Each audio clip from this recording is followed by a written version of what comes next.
Hello angels, welcome to the very first episode of Ashki Studio with Brown Girl Unscripted. Today, on this first episode, we have... Hello angels... You're such a menace. Okay, anyways. Hello angels, welcome to the very first episode in season 1 of the Ashki Studio Brown Girl Unscripted collaborative episode. On this podcast, we're going to be talking about empowering stories of women of color and getting real with you unscripted. I'm your host, Khanduja, and we're based in New York City tonight. Our goal around here is to create a safe space where every woman of color can tune in every single Friday, whether it's on your route to work, after a fight with your boyfriend, on your way to wherever the hell you go nowadays, and you can feel an extra dose of empowerment after listening to our episode. Alright, let's get started. Today, as our very first guest, Aishwarya Khanduja will be joining us. Aishwarya is a writer, critic, a 3-time founder, and an operator in the EdTech, future work, and biotech spaces. Alright, Aishwarya, so you are our very first guest. I know you're a founder, you work in the biotech space, you're an operator. Tell us a bit more about yourself and how you're feeling today. I'm well. I haven't done this in a long time. Yeah. I am well. We are in New York City. It's a cold winter day. It's freezing outside. It's like 0 degrees Celsius. I'm Canadian. And yeah, my background. I guess I can go a little bit into my TLDR. Yeah. In a lot of ways. I was born and raised in India until about the age of 13. I was a pretty driven kid. I had a good childhood. I was very focused on school and studies and that sort of thing. Moved to Canada at the age of 13 in 2010. Did my high school and undergrad years there. I did my undergrad in the biomedical sciences. I was going to become a doctor, but life had other plans. I ended up founding a startup in undergrad that ended up doing well, and I decided to focus on that. And my first baby was based in sort of my experience as being a first generation woman of color. Sorry, I had to burp. Hey, it's unscripted. Unscripted, babes. Brown Girl Unscripted. Yeah, I started as a student-run initiative. My company was called Loop Education, to provide access to resources to high school students with their transition to post-secondary. There were education budget cuts in the provincial government where I lived, and in high school we'd done like protests outside of City Hall. In undergrad I did it was literally like genuinely just an initiative that was student run. We would show up to high schools and try to do talks to students, and that turned into a nonprofit called First Generations Organization, and then that is what turned into the company for Loop Education. I realized I sort of organically fell into this path of entrepreneurship. I had no idea what it was. I was literally Googling like how to incorporate a company. I would Google like every single question. I learned truly by trial and error. That's so real. Yeah, which I do think is the best way to learn. I went to school for this stuff later on, which I don't think I learned much in the classroom as much as I did just like sort of doing it. Yeah, so I realized like, okay, I'm good at this, but I don't think I can take this to the level that it needs to go. First of all, I was like 19, 20 years old, so raising at that age, being a tiny little brown girl, like you walk into a room full of, these executives that, this is a white and male dominated space, so it was very hard to be taken seriously. But I'd sort of found my, calling at the time, I think, just something that I was naturally gravitating towards and good at. So I realized that I probably don't want to go into medical school. I took a year off after undergrad to sort of figure out my next steps. Yeah. And I worked on my mental health and that sort of thing in that time as well, just because that was, crashing down in undergrad a little bit. Very stressed out individual. And I ended up going to Cambridge to do a program called the MPhil in Bioscience Enterprise, because I realized my background is in biomedical sciences. I'm good at sort of this entrepreneurship thing. Might as well try to marry those two skills. Yeah. And this program was all about commercialization of biotech and bioscientific processes. Like informally, it's called an MBA for biotech. I had a great time. Like I don't think I learned a ton in the classroom, but I learned a ton during my dissertation, which was sort of self-directed. loved my time there. Ended up moving to San Francisco to work at a company that went up in flames, a biotech company. Learned a lot there. And then I moved to Philadelphia. Where we met. Where we met. Yeah. We literally met in the locker room of this pool that, what was it called? Fitness Alive. Fitness Alive, yeah. That's crazy. Well, thank you so much for sharing so much about your journey. And now I'm here in New York City. Yeah, now she's in New York City, so we're literally at her apartment as we speak. So, you shared a bit about your journey, you know, being a woman of color founder, being in tech. What do you feel like are some challenges that you faced, especially being a woman of color, being part of the minority community? Like, do you feel like there's any setbacks in that process that you want to share to maybe inspire other brown girls watching this? Sure. I think there definitely are, and I think a lot of it actually just comes from the fact that, you know, and this is like a popular line where it's like, you have to work 3 times as hard to get half as much as your white counterparts. I also think that what I have faced is we aren't allowed to really make mistakes. We don't have the privilege of making as many mistakes because we won't get a second chance a lot of the times in the industry, because there are generalizations and stereotyping that happens that goes with, oh, this person is like this, their entire generation is like this. Yeah. And then I think there's also the case of sort of you having to represent your entire lineage in your community, and like I'm basically a representative of every single Indian person, for example, my previous company, you know, like and that's not true. Like, we are all so different and we all bring different things to the table. We are creatives, we are analytical people, we, you know, care about different things. We're not a monolithic, you know, population. No, yeah. I totally agree with that. I feel like a lot of the times, whether it's by our own community having like certain expectations, like doctor, lawyer, engineer, or like other people, like for example, like you said, like what executives, you know, it's like expecting us to be model minority, or like, oh, like Gen Z or millennials, like they're this specific way. I think that can definitely be challenging, and I hear you. You said something about like community and like mental health and taking off, like, so do you want to talk a little bit more about like, I guess like what your experience has been like taking care of your mental health as a South Asian woman and like navigating that? Yeah, did I hold that or no? Yeah. Yeah, I feel like mental health has been part of the conversation for me since I was a tween, I would say. Yeah. Like, I think ever since. I don't think I knew what things were when I was 13, 14, but I think by the time I was 15, 16, you know, like you face certain things with your family. You don't fit in. You don't, you know. Black sheep. Yeah, you might be the black sheep. You're not fitting into the sort of the model that your parents set out for you, and you want to branch out and you want to try different things because you're a teenager and that's what you're supposed to do, right? Yeah. But that's not accepted a lot of the times, just because, you know, and there's a little bit of a cognitive dissonance there, right? Where on one hand it's like, oh, you know, this is 2024, parents need to understand what they signed up for. Then on the other hand, they are the product of their times, and there needs to be some sort of self-compassion or compassion toward them, and giving them grace because of, you know, their sacrifices and the fact that they did make the leap to literally move continents in their big age that they did, right? So there's always that balancing act.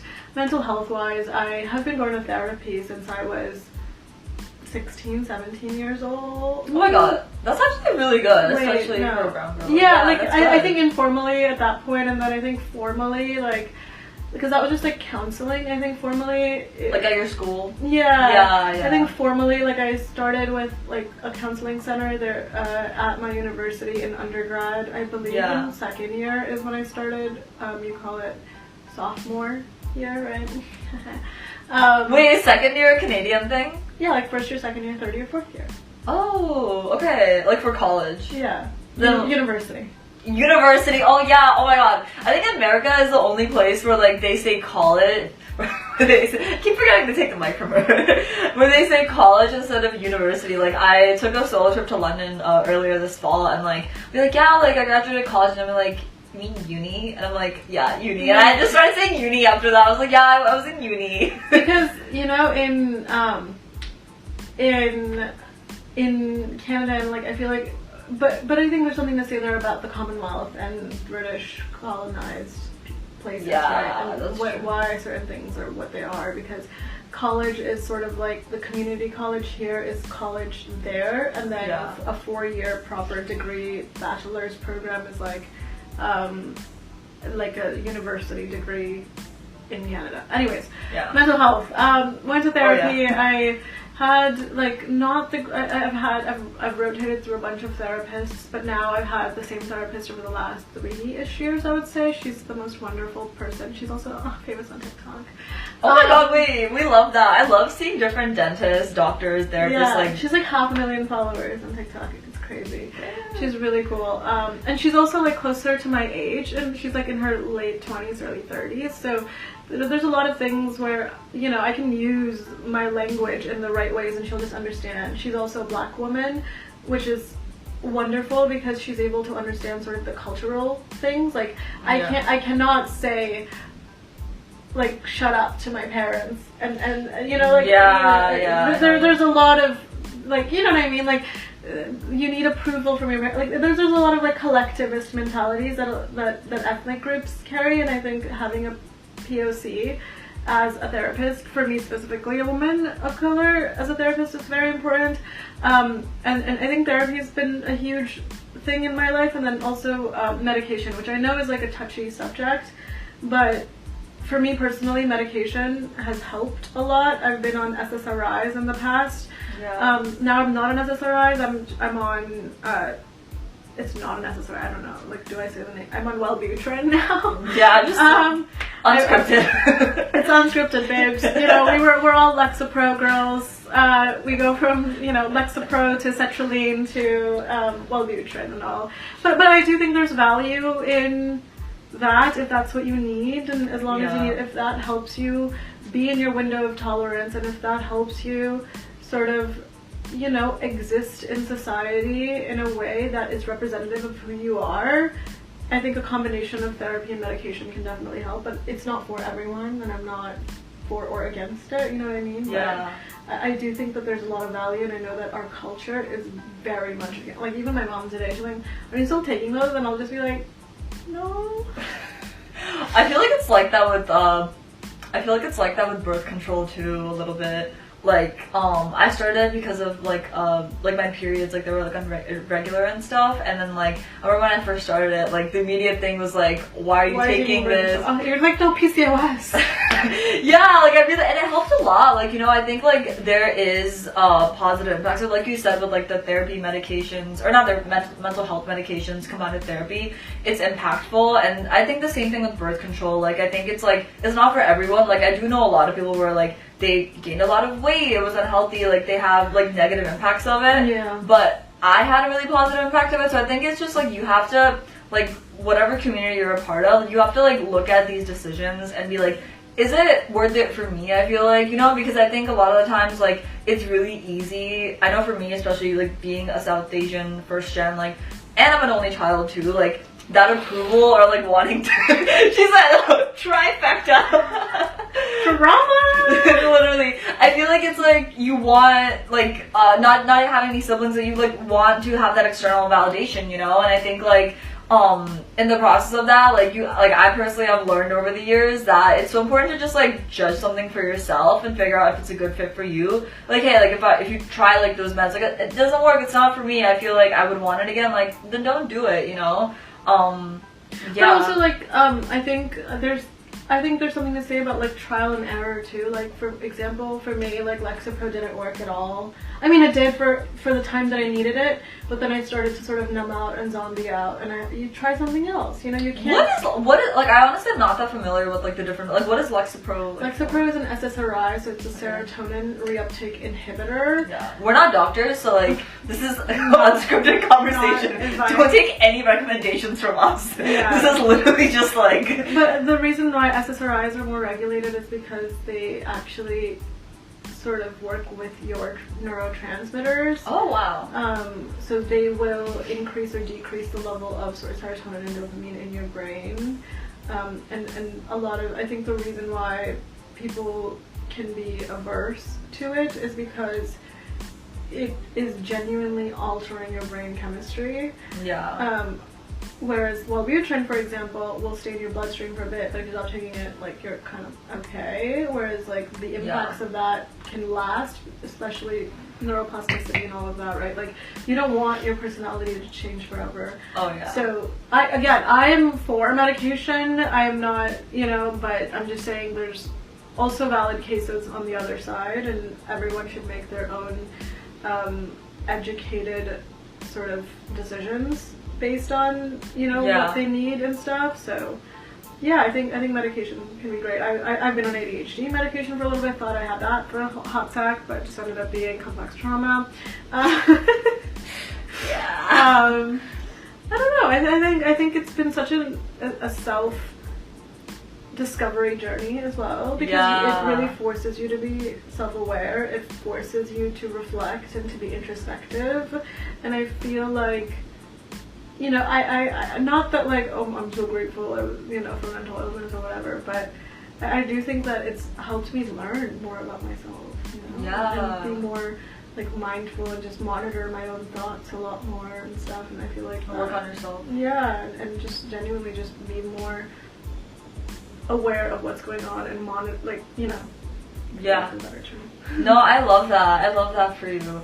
So, on the topic of, working on yourself and kind of towards self-love, since this is a podcast for body positivity and all things self-love as well, let's, I guess, talk a little bit about body positivity as a woman of color, That's literally, so you guys know, one of our first conversations when we met at, like, what was the place New York Sports Club, right? No, what was it called? Fitness Live. It was in the it was the Le Meridien Hotel. It was the Le Meridien Hotel in Philadelphia. In the basement, they had a pool that was rented out by a fitness company called Fitness Alive, where you could like rent out a full lane to yourself and stuff. Yeah. And I used to be a 6-day-a-week swimmer at the time. Great for your mental health. He's the next Michael Phelps. Was she?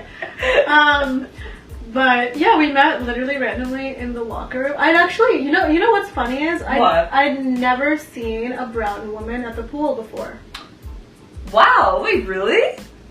Not at that pool, at least. Yeah, like in the, now that I think about it, I feel like that's a pretty common thing. I would say any other time I've been to like the pool, even growing up, the amount of times I see, like in terms of like women that I see or girls, it's usually not anyone that's a girly of color, to be honest. No.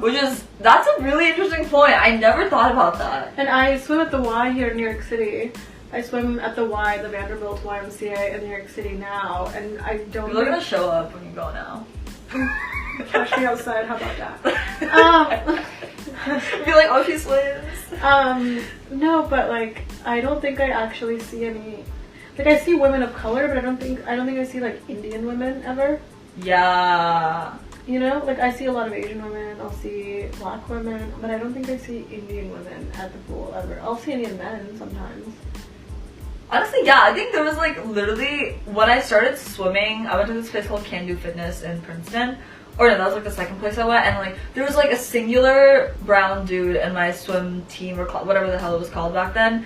And now I think about it, like that's actually kind of wild when you think about it. Like, why is it? I don't think it's a swimming thing, but I think it speaks a lot for like just like athletics and like doing things to work on yourself. I think because because you're supposed to study all the time. You're supposed to study all the time. You're supposed to like not anything that isn't producing something under the capitalistic society. Yeah, bad. So bad.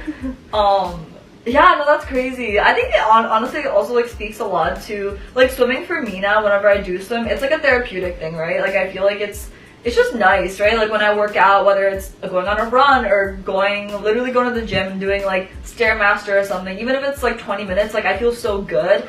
And I think for me personally, like on the topic of like body positivity, self-love, whatever, like I think like I used to have a little bit more of like a complex relationship with that, where it was like I was working out because I wanted to like lose weight or like have a specific like body type or like look or whatever. Now I'm just like, like if I don't go to the gym, it's like, oh my god, like I need extra dopamine.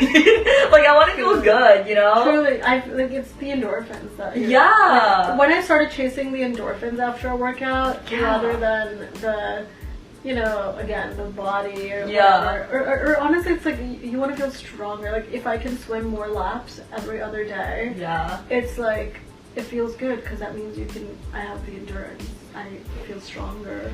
Yeah. You know? Like I feel like I could survive in the apocalypse. Yeah. She said, I'm an independent woman. Yeah. No, that's so real. Yeah. I think also, like, I have noticed that, like, I haven't seen as many brown girls at, like, I don't know, like, any sort of, like, hobby type events. Like, whether I go to, like, a paint class or, like swimming or stuff like that. I think it's like I wish I saw more Indian girls at those sort of events where like you're doing things like out of pleasure of wanting to work on yourself or just like enjoyment, right? And I think that speaks a lot to just like how many of us like culture, yeah, the culture too. I think it's like, and it's really hard because it's like what you said earlier, right? Like I don't think it's like a parent thing or there's anyone to blame or anything like that. I think it's just like there's just so much complexities where like even with something like body positivity, for example, like a big reason why I even started Ashki Studio, like I feel like there wasn't enough representation for like, hey, like sexy is a mindset. This is literally our slogan. So sexy is a mindset, guys. Look in the mirror and tell yourself that every day. And I think that, like, I don't know about you, and actually, you know, let's ask you, yeah, what has your journey been like in terms of, like, I guess looking in the mirror and being like, damn, like, I like my body, like, I want to dress the way that I want. Like, have you always had that? Like, what is your experience with that been? I think that's a great question, and I'm, like, to be completely honest, I don't think I'm there in terms of body positivity. Also, I think there's, and we can get into that in a little bit, and you know what, let's just, but, yeah, I don't think, like, I think even to this day when I look in the mirror, I still have thoughts of comparison. I still have thoughts of, oh, this could be better. Oh, you know, I could have skinnier thighs, or I could have more toning here, or whatever it may be. However, I think it's gotten a lot better as I've gotten older. Yeah. Because I just know that like none of it matters. We live in a floating rock, and we love the floating rock mentality. We love that, right? Like it's crazy to think optimistic about. Nihilism, right? That's what it is, yeah. Right? But I do think there's something to say. I think what really helped me is actually changing from body positivity to body neutrality in a lot of ways, where, you know, body positivity means like, oh, this is still the status quo, this is accepted, and your body is still sort of considered central to your identity, whereas body neutrality just is like your body's part of you and you just feel neutral about it. You don't feel, you don't give it the weight in a lot of ways. And I think that was like kind of pivotal in my reframe and my sort of like mindset shift. Yeah. In a lot of ways. I'm not the expert on this. I just be scrolling on TikTok and shit, but like, yeah, I think there's something there about body neutrality and I don't think body positivity is like rewarding unhealthiness or anything like that. I think it's more so that like body neutrality is true acceptance of who you are without,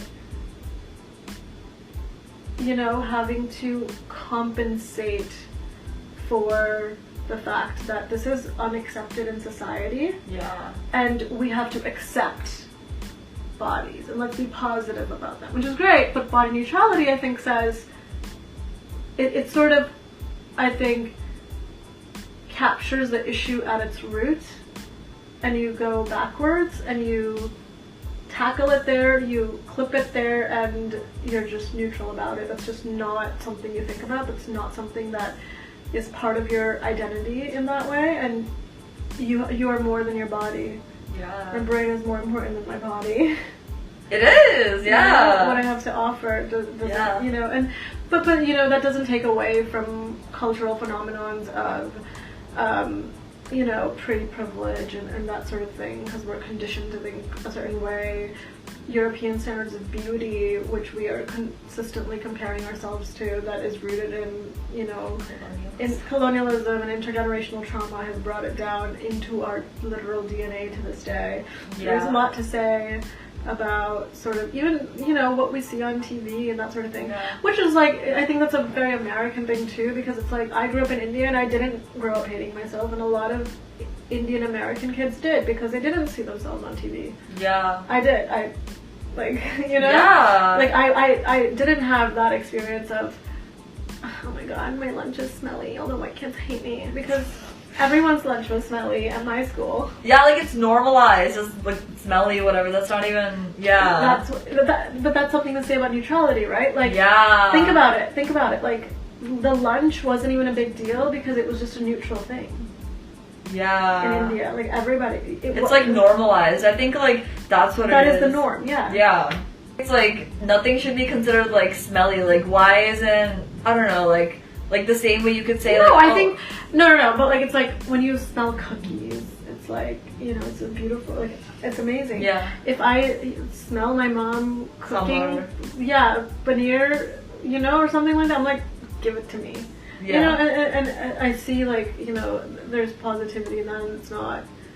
Yeah, but I think just like removing the stigma around. I don't know how we went to food from body, but that's so real. Food nourishes the body. Food does nourish the body. Make sure you're eating today. But like real talk, you really blew my mind with the neutrality. That was big word energy for real, Aishwarya. Like high key, I think that. Did you drop something in your tea? Just my. Oh, the tea thing. Wait, what kind of tea are you drinking? I'm drinking spearmint. What kind of tea are you drinking? Y'all, here's, so far. Here's my teacup. I was drinking lavender tea, but I finished in the beginning of the episode because I was thirsty, so it is what it is. You know what they say about spearmint? It's for the PCOS ladies. Oh, really? Yeah. I didn't know that. Apparently it helps with, like, the symptoms. Oh, I thought it was just good for, like, sleep. Yeah, I think, well, that's chamomile. I don't know, man. Who knows? Anyways, she'll cut that out. Yeah, we're gonna cut that out. No, but really, like, what you said really like, I think I'm gonna title this episode Body Positivity versus Body Neutrality, because that's so real. I think that, like, it shouldn't be that, like, your body is something that's seen as, like, oh, like, this is good, this is bad. I'm still, like, oh, like, I have these curves, like, oh my god, super positive. I have this, super positive. Like, why can't we just look in the mirror and be like, hey, like neutral, just, like, I look like I look pretty. Like, this is my body. You're a human being, and everything that is considered sort of good or bad, or you need to have this size butt, and all of that is influenced by popular culture and media. That's so true. But it's like, if you remove all of that, we are all just bags of skin with skeletons inside of them. Yeah, and it's just actually, I have a mini burp too. Yeah. Put it's giving Emma Chamberlain. Not the burp ASMR. But I think there's something to say about, like, I think it is worth noting the fact that, like, we are just human beings at the end of the day with different bodies who come from different places, with different skin colors, with different skin textures, with hair and not hair, and different types of hair. You know, it's really, like, our body is there to allow us to do things for functionality of it. From this podcast. Well, we can get into a philosophical discussion about aesthetics, but we're not going to do that. But, you know, I don't know. Kierkegaard would say it differently. Yeah. No, that's so real. Like, when you put it that way, it's like, it's such a simple concept, but yet we all, like, including myself, like, as much as I'm all for body positivity and accepting your body, all that, like, I myself still struggle with it to this day too. It's like, literally, like, before, like, when I got dressed this morning, I put on, like, our, like, Rani bodysuit, and I was like, damn, like, does this actually look good on me today? Like, is it gonna, like, do I like the way I look? I wanna search the official sort of definition of body positivity versus No, let's do that. That's fire. I just googled it, and it's withinhealth.com. It says body. A screenshot of this too. Yeah. Body positivity focuses on cultivating acceptance toward a positive body image through unconditional self-love, body neutrality does not involve constant positivity, but rather an acknowledgement and appreciation of all the things the body can do, regardless of what it looks like. So they're saying that your goal mental state should be to go from body positivity to body neutrality. So body positivity would say, I feel good about myself because I know I'm beautiful. But body neutrality would say, how I feel about myself has nothing to do with my appearance. Yes. That's how it should be. Because your self-worth shouldn't be dependent on how you feel about your body that day. Like, what if you're not in a body positivity state? Yeah. You know? Like, what if you're literally injured? Yeah, and then like another one is the end game. What you want is body positivity would say we need to change the definition of beauty in our society, whereas body neutrality would say we need to change the value of beauty in our society. So what I said earlier about changing the root of the problem rather than having band-aid solutions. And body positivity feels like a band-aid solution, whereas body neutrality feels like we're getting to the root of the problem and actually changing how we see beauty from the ground up. Yeah. Yeah. I love that. No, that's honestly so real. I think that, you know, when you look in the mirror, it should be like, hey, like, I feel good about myself because of like how you are on the inside and like how you're maybe expressing yourself that day, as opposed to feeling like, I don't know, like, oh, like I'm bloated today. Like that's a big one for me, honestly. Like, I don't know about you, but like if I have like pasta or something one day, or like a lot of carbs, like I love carbs, eat your carbs, guys, but like high key I think like I do feel like less, like, I guess, body positive or body neutral. Can you say less body? I don't think that's what No, because body neutrality is literally that you don't care about what your body yeah, so just less body positive, I guess, which is the thing, right? Like, body positivity is fickle. It can change, it fluctuates, whereas body neutrality is just a state of being. Yeah. Very zen. Yeah. There we go. We learn something new every day. We really did. I mean, I did. Yeah, you knew this. No, that's fire though. Damn. You got me thinking now. I'm just like, yeah, body neutrality. Like, should I be changing my mission statement for my brand? I think so. Yeah, on a mission to empower the girlies to be body neutral. Yeah, but it's so beautiful with you just like learning on the go and sort of integrating that learning as you go. Yeah. You know, and your audience and the people that support you can be on that journey with you and learn with you. Yeah. Because a lot of people, like, just because it's I know about it doesn't mean everybody knows about it. I feel like a lot of people don't know about that. Yeah. I mean, our viewers will now, so boost of knowledge for y'all. Yeah, I think it's an important thing to talk about, right? It is. I agree. I think that navigating like being on a healing journey with yourself, right? Like loving yourself more, and then like the ripples that come with that when it comes to, you know, like for instance we talked about like parents and family and like expectations that come there, right? That maybe when the experiences that we're having are so different from them, right? So like kind of the like when it comes to body positivity, you're like there's just a lot there, right? I have two things to say about this, I think. Yeah. I think there's obviously the issue of just because you change, you have a mindset reframe doesn't mean the people around you have. Yeah. Your family, and we can get to that. But I want to talk firstly about these practices of self-love and that sort of thing, which you do a face mask or you get your nails done, which I think is amazing and I think it makes you feel better, but I personally think that that's still a band-aid solution because I think the issue is actually in competition and comparison. And you can't rid yourself of that feeling by just moving horizontally from trying to do one self-care activity to another. To rid yourself from it, you have to move vertically and transcend that, and that just means having I'm so sorry if you can hear that fire truck. It's New York City. I can't help that. Yeah. I live next to a fire station.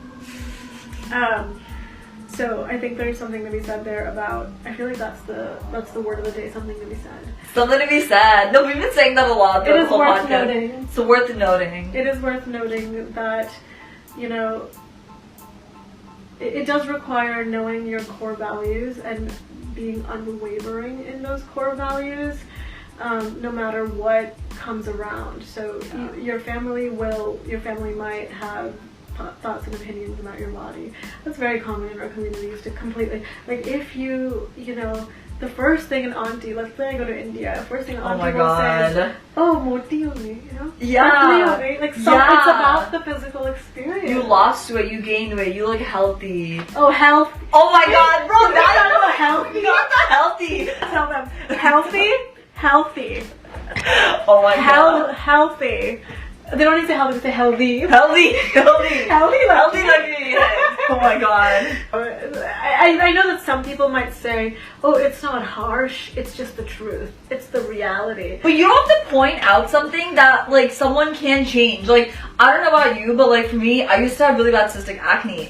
And like literally like the amount of like aunties and uncles that have like, whether I was in India or like even like being like in America, like oh you're doing something for that, like oh so many pimples, and I'm like, bro, I'm literally like 15, 16, like what do you think, what kind of impact do you think this is having on my self-esteem with you saying that? And it's like, obviously they don't know any better, I'm not, absolutely no negativity held towards them, but it's like one of those things where I'm just like, why? Like this literally happened to me a couple of weeks ago. So I went to this K-beauty outlet. There's like Indian auntie there or whatever. And okay, first thing was like a comment about like my face, whatever products I'm using. She also just set me up with her son, which is a whole different conversation. She comes up to me, she's like, oh my god, like you're so pretty, I love your features. And then like just like out of nowhere, I'm just like, hi, like I don't know you, but like I was like, yeah, thanks, whatever. And then she's like, yeah, like so what products are you using? And because it was a beauty store, I'm like, okay. And then she's like, yeah, so do you use it for something? And she just like you know when you can feel someone like looking up and down on your face to like and like looking for imperfections. Yeah, the judgment, just the vibes were very much like, yeah, like so you use it for like, you know, like I'm like, you're being assessed for how pretty of kids you'll be able to produce with her son. No, literally. And you can feel that, the way you can feel that. Like like I don't know why, like you see this like girl walking around and the first thing you see her as is like a baby making machine for your son, when like your son is probably out here doing God knows what. Like why? Go focus on your children, stop paying attention to me. But focus on your own life. I think there's something to be said about like a lot of like women in that generation, like as the, you know, like if we feel like, oh, there's so many of these comments for us, like I can't even imagine like to experience whatever they experience to like be at a point where they're doing this, because I don't really think that like if you really care about yourself and you're focused on your own life, like you wouldn't be like doing that. Yeah. You know? Yeah. And I think that's like a lot of intergenerational trauma there. It's all just external locus of self, right? Yeah. Go pee. Can I take a pee break? Go pee. Are we allowed? Yeah. You're not allowed to pee, Aishwarya. No, it's okay. If like I can like wait it out. Just go pee. We've been talking a bunch about body image and all things self-love. Aishwarya, for you, do you have a pivotal moment where you realize like, damn, I need to change the way I view myself if I want to be successful or like in whatever I want to do with living my best life? It's not necessarily body image related, but I think it was like a secondary impact. Yeah. So in undergrad, my program was very much like, you know, not a lot of people looked like me, and if they did, it's just, you know, I never had professors or anything that looked like me, to be honest. Yeah. Like in undergrad, not one. Until my last year, in my last semester, I decided to take a class on speculative fiction. It was just like an option course. I was like, why not? It sounds so fun. And yeah, I decided to take it, and it was with a professor named Vivek Shreya, an Indian transgender woman who is an artist, a playwright, a writer. She wrote the book I'm Afraid of Men. You can see that in my stack. Oh my god. It's a beautiful book.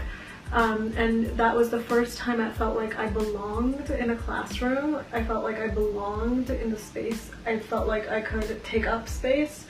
And, you know, she kept her hair on her legs. She, you know, really embraced the way that she wanted to look, and she didn't even conform to, like, beauty standards of women. She just is who she is, completely and utterly.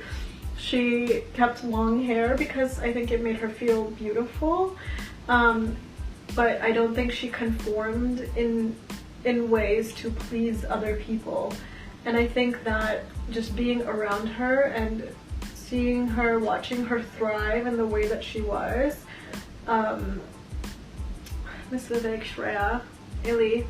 I think that had a big impact on like how I conducted myself in the world and the type of artist and the type of creator and the type of writer I wanted to be.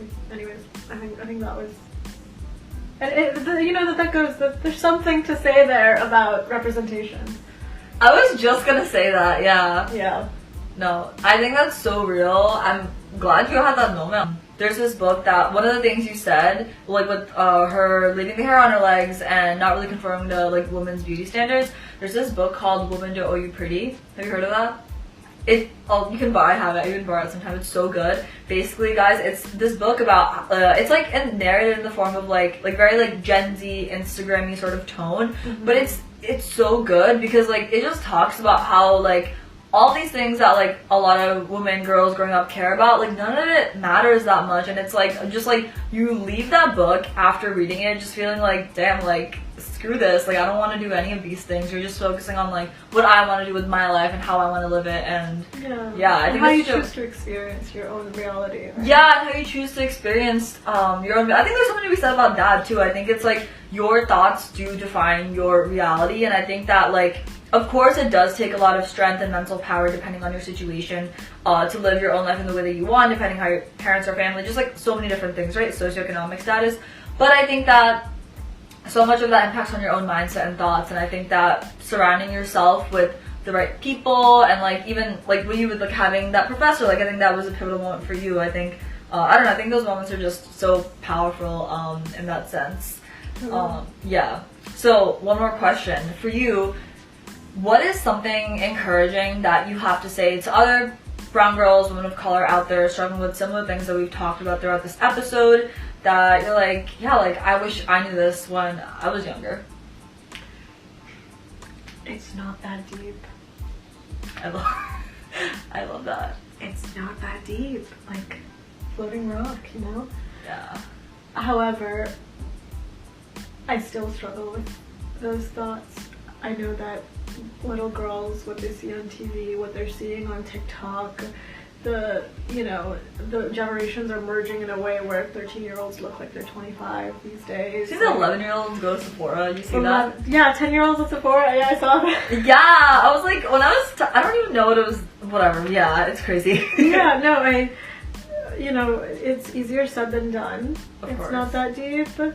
I think what I would say is to develop a practice of body neutrality so that it is just ingrained in your DNA so that you feel good about yourself and accept yourself as a baseline rather than having to do that on a day-to-day basis and be like, oh, I need to feel body positivity, leave myself sticky notes on the mirror. Like, no.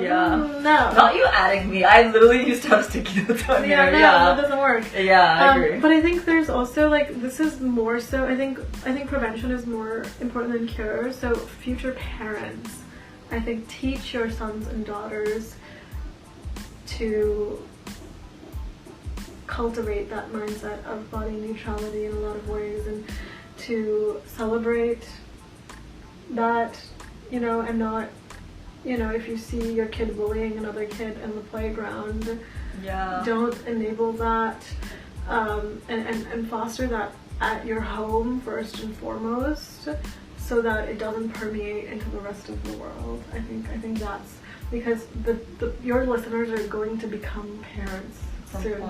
So, and I think that when you do that for your kid, it's a full circle moment because it's healing for yourself too. Yeah. So, if you choose to have kids, I think that is like a great thing to give back to the universe, to hopefully add back some, positivity, for lack of a better term. Positivity, yeah. Add positivity through neutrality. Yeah. It's a good tagline. That is, yeah. Neutrality is the new positivity. I don't know, but I think that, yeah. You had an essay on that. I did. I have an essay on. Well, it's an old one on pretty privilege. I should. Maybe I should write one today. Yeah. I'm trying to do an essay every day now again. Yeah, you said you write most of the day, right? Yeah. So now, I posted my first one in 6 months yesterday. I wrote 50 essays last year. So I want to do daily again because the practice of it is just beautiful. So. And writing is so healing, you know? Yeah, and it allows you to think and it allows you to like come up with new ideas on the fly, because I think if you're just thinking in your head, whereas you can like get thoughts out on paper and then actually move on with your conversation with yourself. I agree. That's my answer. It's not that deep. Floating Floating rock, and our generation needs to do better with their kids. That's all. That is so real. Aishwarya, where can people find you on social media? They can find me on aishwaryadoingthings.com. My name is AISHWARYA. Doingthings.com, or Ash Doing Things on Twitter. AISH Doing Things. This will all be in the description, so you can There check you it go. out. Check me out. Subscribe to my newsletter. Shameless plug. Yeah, I write essays. Yeah. She's a writer, like we said earlier, so. That's my new identity. Yeah. That's a whole different conversation too. Yeah, well, thank you so much, Aishwarya, for coming on. We love you to, I was gonna say the word inaugurate the first season. I don't know. I did! Oh my god! Yeah, she literally inaugurated this first episode, so. You gotta believe in fellow brown girls and Yeah. support them. Yes, shout out Aishwarya, and if y'all want to be updated on everything our podcast has to offer, even just more body neutrality content. Body positivity, neutrality, whatever. Yeah, whatever. Just like uplifting content. Make sure you head to, I was gonna say AishwaryaDoingThings.com. Do head to AishwaryaDoingThings.com, where things are all about the intellectual. Yeah, for writing content. But basically, subscribe to our newsletter at ashkistudio.com. I'm also gonna link it in the description so it's easy for y'all to check it out. And of course, follow us on Insta, TikTok, Ashki Studio. Again, gonna be linked in the description. And thank you so much for joining us today. We hope you had a good, wow. My throat just got really dry. I hope you're having a great day, sweetie. I'm having a great day. Sweetie. Not the sweetie, yeah. Basically what I was trying to say before my throat just collapsed was that thank you so much for coming along on our podcast, on the very first podcast. We hope you had a good time. Let us know in the comments, or you can't comment on Spotify, but you can comment on Instagram and YouTube, because it's going to be up on YouTube as well. So check it out there, and make sure you rate the podcast on Spotify. And if you have any sort of comment, suggestions, requests, feel free to let us know. And yeah, until next time.